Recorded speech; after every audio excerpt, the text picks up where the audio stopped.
Hey, it's live and it's working. Hello and good evening to Internet Land if you are out there. My name is Mike Pennington. I am joined tonight by Garth. Say hello, Garth.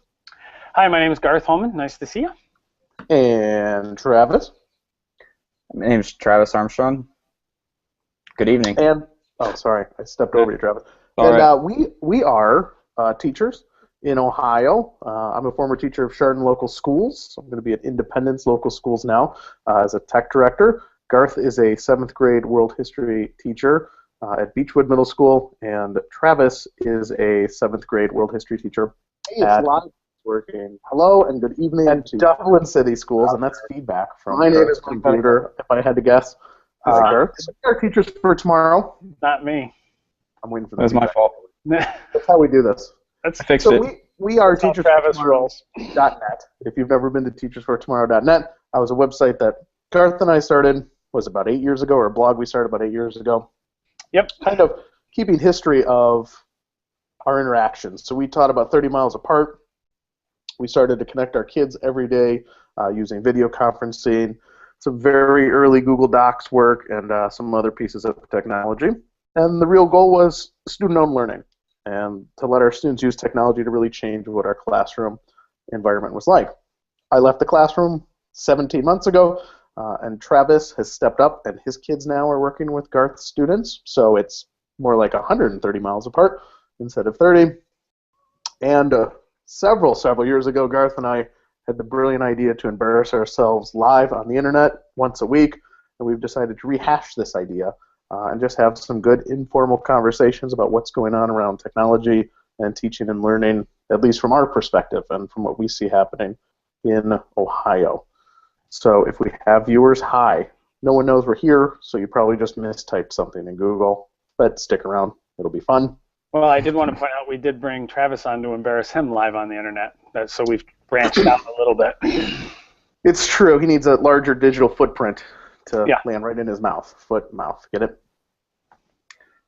So tonight, I think we're just going to talk about EdCamp Cleveland, which was an event that just happened about a week and a half ago. If you've never been to an EdCamp before, they're kind of called unconferences.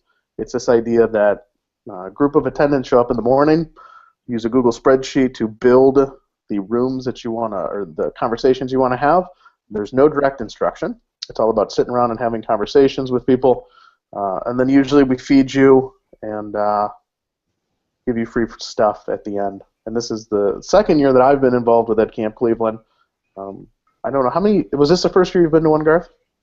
No, I was at EdCamp Cleveland at Brecksview, Broadview Heights, I think twice. And then last year when you guys had it, I was unable to attend. I was out of town. Oh, okay. And Travis, how many EdCamps have you been to? That was the second EdCamp I'd been to. I was at one at Hilliard City Schools in August, before the beginning of the school year. So. Oh, okay. So we're going to talk a little bit about what EdCamp looked like. I'm going to divert a lot to Garth and Travis because I was busy running it. So that gave me a great excuse to eat lunch first. And no, I was kidding. But to go around and make sure that people were doing what they wanted to be doing and tweet photos and things like that.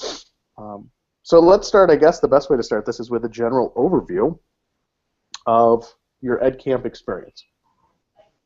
Travis, why don't you give a shot first, and I'll piggyback on what you got to say. I really enjoy EdCamps because it gives you the opportunity to kind of, it's less informal, so it's less formal, so you're able to come in and out of the different meetings. You're able to have more conversations with people rather than having somebody, teach or directly, lead everything. So the conversation is good. It can inspire some different pieces and so forth. Although my computer just did something weird, so did I lose you guys? No, that's Garth playing with buttons as we're speaking. Oh, yeah. All right. So, well, we got to figure out how all this works. We've never used a Google Hangout Live like this. I've used YouTube Live and things like that. So. Well, and we'll point out. You did it while this is the first time I'm embarrassing myself live. You decided to play around when I was talking. It's a good place to take a picture. I do have to say that is part of the goal tonight, is to kind of make sure we understand how things work and what's going on here. So now you're live on the web as a big circle, just so you know. We'll let the circle be unbroken, as they say. So yeah. Oh, sorry. I was just saying, just being able to have conversations was really helpful and hear different ideas and so forth. Yeah, I actually really enjoyed ironically, the first session we went into was about student ownership and legacy. And when we got in there, nobody knew who had written down the title. So me neither. I wonder who did that. So we were in there with a great group of people, though. A couple math teachers that were really looking for ways to give their kids some control and give them ownership of learning and give them a little bit of legacy. And we had John was there, tech director over at Brexview, Broadview Heights. And and we just had a great conversation. What I like about it is I think you go to a conference typically, and we sit up there in our slideshows and our presentations or whatever it is, and we're just kind of going through a series of information and hope that people pick something up and can take it with them. Whereas the EdCamp, it's just a conversation like we're having now. So you pick each other's brains, you find out resources, you look stuff up while you're talking. People were, finding a website and they were talking about what they saw there, or we talked about Dan Myers, I think his Patient Problem Solvers YouTube, and so she pulled it up and was kind of watching it while the conversation continued. So it just so opened, such a flowing, open discussion that I think that's the power of what EdCamp's about. Lets you just, and I think the other piece is networking. You meet people you would never necessarily come in contact with and have some pretty in-depth conversations. Now, how were your rooms? Were there a lot of people engaged in conversation? Was it 2 or 3 people and everyone was listening? Did people have devices out? Because it's a very strange thing to go to an EdCamp and to be forced, I don't want to say forced, but to be in a situation where you're supposed to interact, not sit and get, which some people love about conferences. It's the way they were raised in education. They still take out paper to take their notes, which I crack up at. So what was that like? How was the dynamic in the room? Well, the first room that we went to, Garth and I actually went to the same one. And now that Travis followed me, by the way. Yeah, right. So, although after hearing that you had put that in, I'm pretty sure that you were baiting us to go lead that conversation. But when we got there, it was that one was a little different, I think, because it was such a unique topic that a lot of teachers that don't necessarily talk about. So that one started off with Garth and I not trying to lead any of the conversation, but trying to start conversation, and then it took a couple minutes, but then I think everybody else kind of pitched in. But at first it was I think probably more Garth and I dominating the conversation. But even with us trying to prevent that, would you agree, Garth?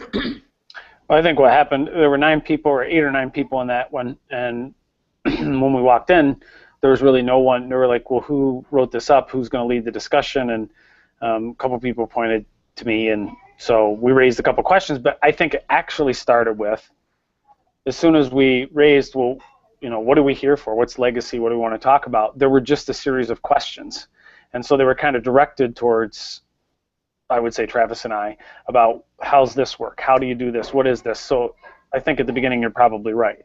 And then I think other people kind of piped up as they got comfortable. I don't know how many of those people it was a brand new experience for them to be in an EdCamp. There wasn't, the idea is nobody leads it, but in some cases you have to kind of, especially that was the first session of the day. So I don't know how many of those people, I think when we said at the beginning, over half the people had never been to an EdCamp. So I think they expected someone to kind of run the discussion in the show. And really it kind of panned out differently after that. There was a couple social studies teachers or middle school teachers that kind of had a lot of comments. John kicked in some stuff. The math teachers from the other school were asking lots of questions, and so I think it became a conversation, but I think it took a couple minutes when we first started. Not a lot of devices out. I think maybe there were 2 of us that had devices open, and I think everybody else it was a conversation. But I tend to be, if I have a conversation, I have my laptop open anyways. I'm always looking up stuff or thinking about, what we're talking about, or where does this relate to what I know or what I've got. So I'm used to that, but I don't know how many other people were.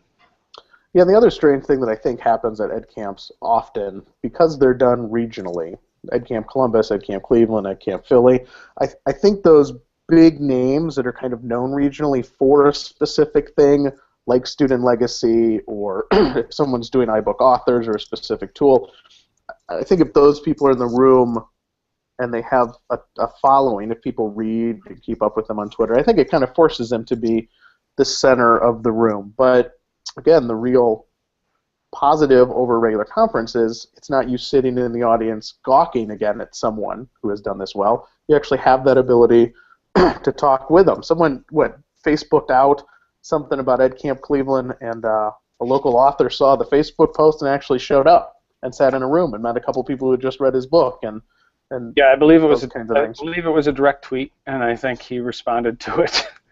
So I mean, I was there within a couple hours. But you raised something interesting, and that's that, it was about, and last year the same way, about half of the people there had never been to an EdCamp before. And it wouldn't seem weird if our numbers kept growing by 50% every year, but we had about the same number of attendees this year.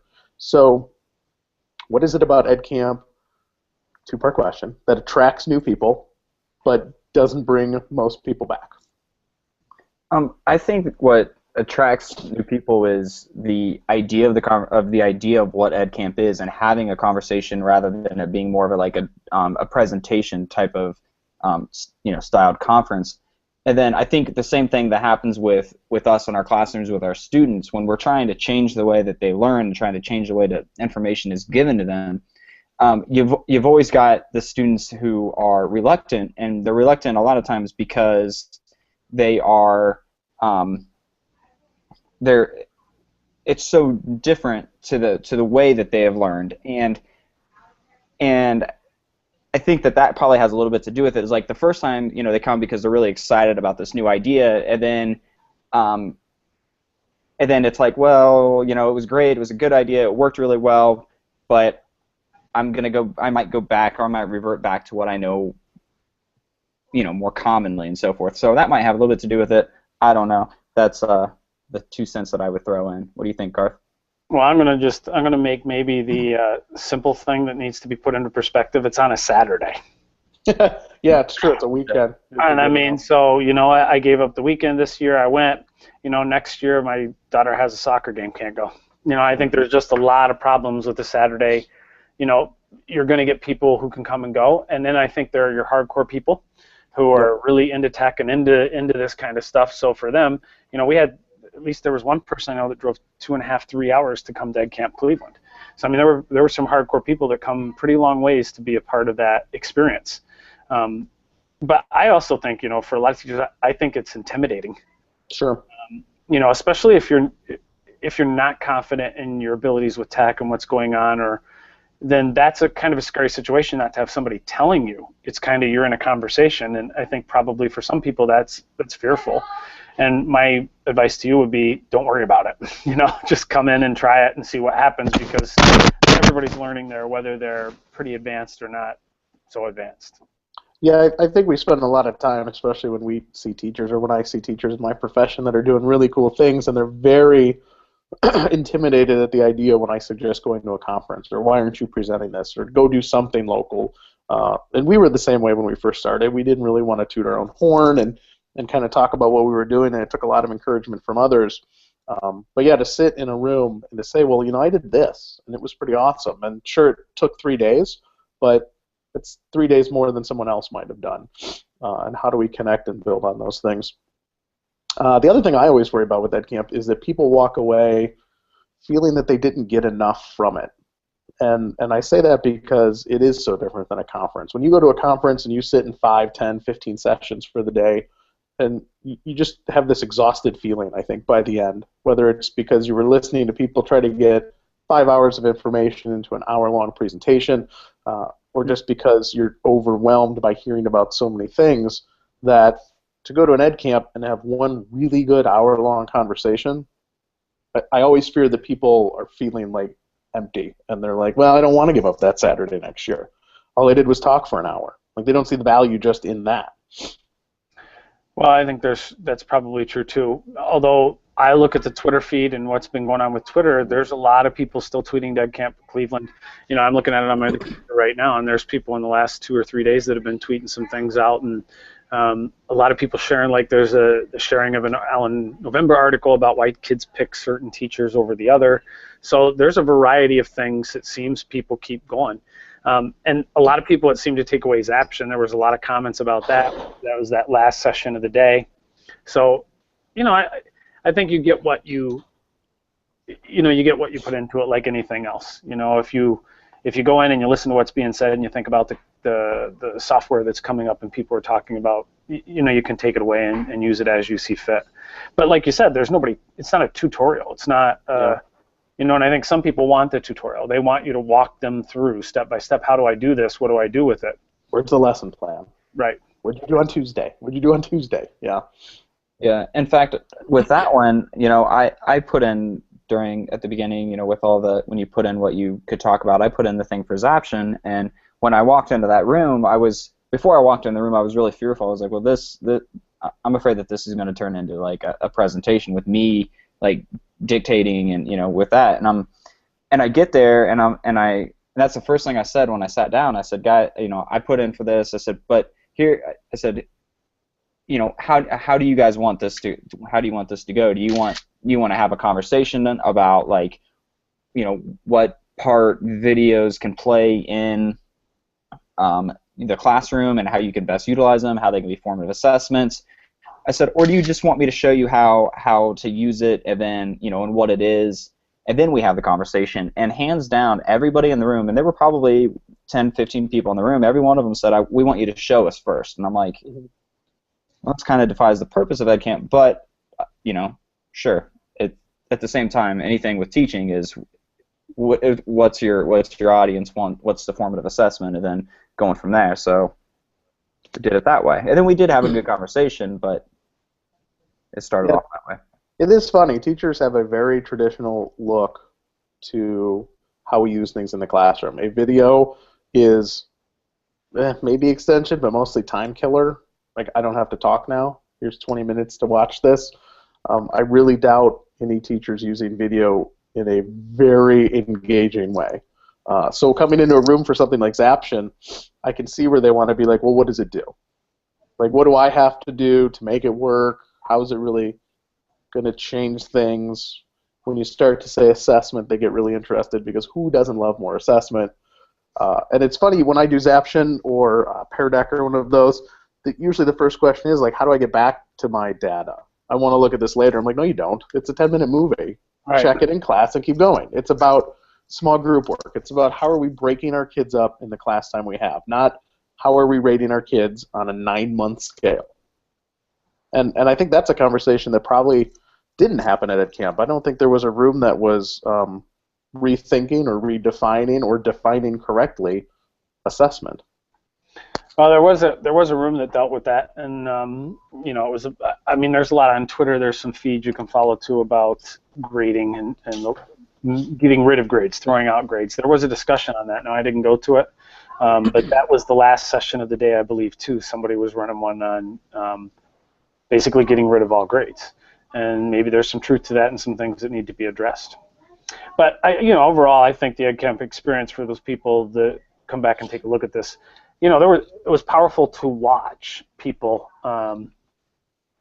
People who, I was thoroughly impressed with like that first group, just the questions that people ask. I think those are the questions they have at a regular conference, but they never get to ask. So in this case, they just kept asking questions, and that drove the conversation, which I think is really what learning's all about. Is we spend so much time with our kids about essential questions and asking questions. And I think EdCamp is definitely a venue for people to get questions answered.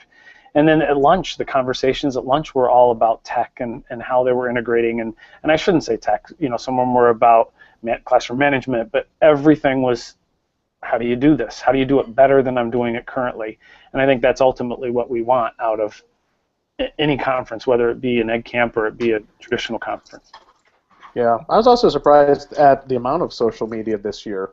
The fact that we actually ended up doing a Twitter kind of lesson, I think, in the afternoon.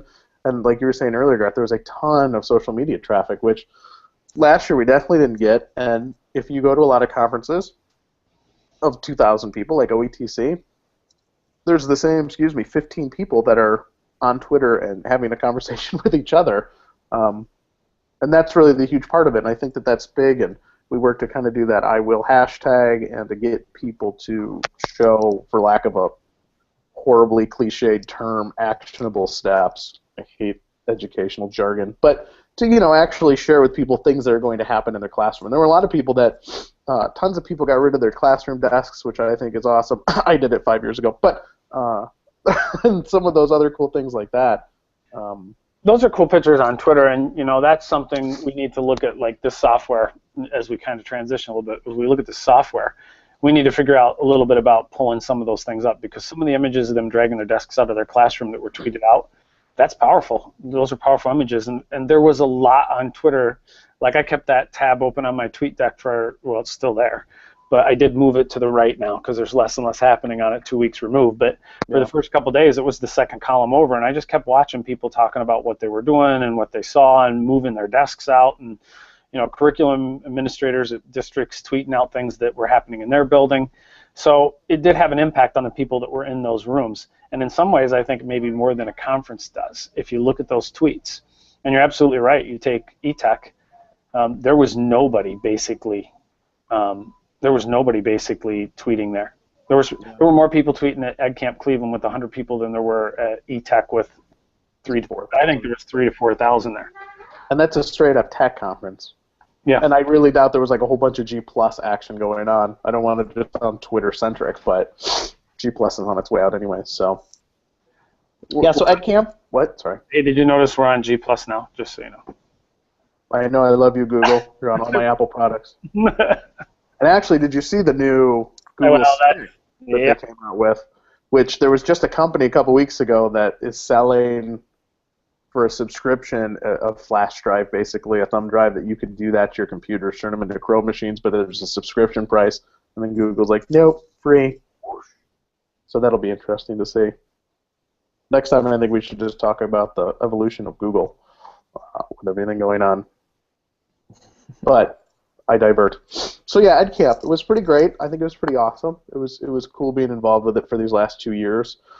And trying to get sponsors. We had a lot of great sponsors. We gave away a lot of stuff. I mean, we probably had about $1,000 worth of giveaways this year. A lot of equipment and things like that that hopefully will help teachers to expand what they're doing and to change what they're doing. We have to point out who won one of those and then returned it.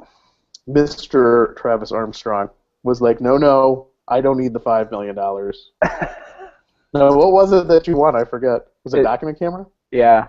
And I would like to point out, you drew my name, I guess I should speak properly. You drew my name with the document camera, and I already had one. And then the very next name you drew was for a Chromebook, and you could have waited one before you drew my name. I tried. Usually I cheat on those things, but this year I was like, no. You just said that live. Too close to Easter. Well, people that know me, they know me. I know I still owe you $5 there, Tom. I'll get you. No, I'm kidding. So anything else in conclusion about EdCamp? Will you go again next year? Don't lie to me. I would. I think probably the thing that when you go to conferences, a lot of times it's trying to take away like one or two really valuable things.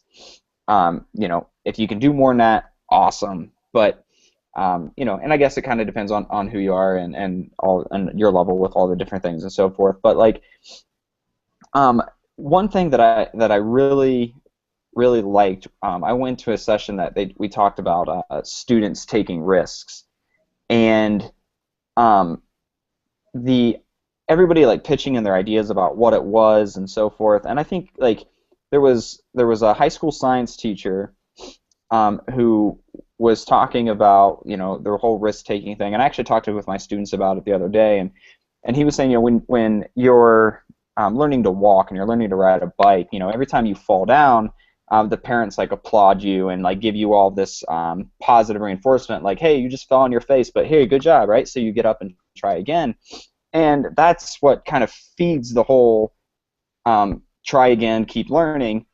And then when we get into the school setting, it's, hey, you tried, you didn't get it right, here's your poor grade, and they see that as a punishment, which is kind of detrimental to the idea of being resilient, trying again, because the punishment is so closely tied to the I mean, the grade, the outcome, I don't know, but I mean, hearing that from him was pretty eye-opening for me, just to see the different connection with it. And I really liked one of the ideas that he threw out about how to promote risk-taking. He said, when I give a student a project, if they lose a couple points on it for whatever reason, he says, I give the kids a point. I give the kids the point back if they will go in front of the class and they will explain what they did wrong and how they could correct it next time. And I feel like that's a really good thing, just to support the reflective thinking and, taking the risk and so forth. I liked it. I thought it was a unique idea. And I've actually shared it with a lot of people. Sorry. The other big thing about grades is that we just move on, even when it is a bad grade. That's great, you failed it, it's Unit 2, sorry. It's not, hey, you fell off your bike, let's try a scooter next week. It's very strange how teachers and how education is sometimes forced or not forced, or we hide behind the idea that we're forced, I think a lot of times too, to keep moving on with stuff. So it's been about a half hour or so. It's running long. So EdCamp, any final thoughts, Girth, on the EdCamp? No, I just encourage people to give it a shot. Try it. I think like I mentioned before, potentially the biggest problem is the weekend situation. That's hard for people with kids and families and other commitments. But if you can find a way, try to make it to one of them. They're worth your time, and I think they'll change your perception of what you can do in your classroom. I agree, and that's EdCamp Cleveland. And if you happen to be watching this, or if you want to watch this episode later, it will be up on teachersfortomorrow.net. Somewhere on YouTube, possibly. We have to figure out what happens to these when you do them. I believe they're going to be housed on the Teachers for Tomorrow YouTube channel, because we built since we're using the G Plus account through that, it'll be housed on the Teachers for Tomorrow YouTube channel, which will get up. And since this is our experimental run, we now will be able to play, and I found out a few things on my end about controls and how it works. And so how to take pictures. That's right. I took some pictures, and you guys all have control now. Did you see that? You got control on your end, but we'll talk. I saw that. I actually muted you about a half hour ago. So. Okay, good. All right. Well, I guess that's it for today. We're going to stop our broadcast, but we appreciate it, and hopefully, as we progress, we'll get better at this and know what we're actually doing. Possibly. Random picture shots in the middle of it. Yeah. It's hard to, you got to mute and then take the picture. That's the flash. I feel like the paparazzi's following me. Now I feel like I am at a conference. Yes. Well, it's very much like you, Mike. Awesome. Well, we appreciate those that did watch, and if you have questions, you can definitely get a hold of us on Twitter. We are all on there. You will find us. You're smart. You can figure it out. So thank you for watching, and Girth and Travis and I will see you next time. Oh, we're going to do this. I'll just add, our plan is every other Sunday did we decide 8 or 8:30? We were going to do 8:30, but it was so nice, I was like, why not do it earlier? That way I could sit outside on the veranda. Well, it's a sunroom. But well, what we'll do is, I think we're going to do these live on Sunday. We'll publicize them on Twitter, and we'll also get them on the Teachers for Tomorrow page, letting you know what the topic is and who's involved. We do have some guests coming up, I think. I've already got some people lined up from Kentucky that want to talk about how they're flipping their classrooms. So that might be interesting about how to start that process. They just started. They were tweeting out some stuff that they did today. So hopefully we can get some people in, and I know we know enough people. Maybe we can bring in some people to talk about specific things they're doing in their classroom and share that information with a broader audience. That would be pretty awesome indeed. All right. Well, thank you. And there are 3 right now, so I don't know who's watching this, but hey, thanks for taking the time to. Honestly, Garth, I think it's you on 2 computers and me on mine, but I could be wrong. All right, we'll find out. All right. We're going to stop now. 10-4.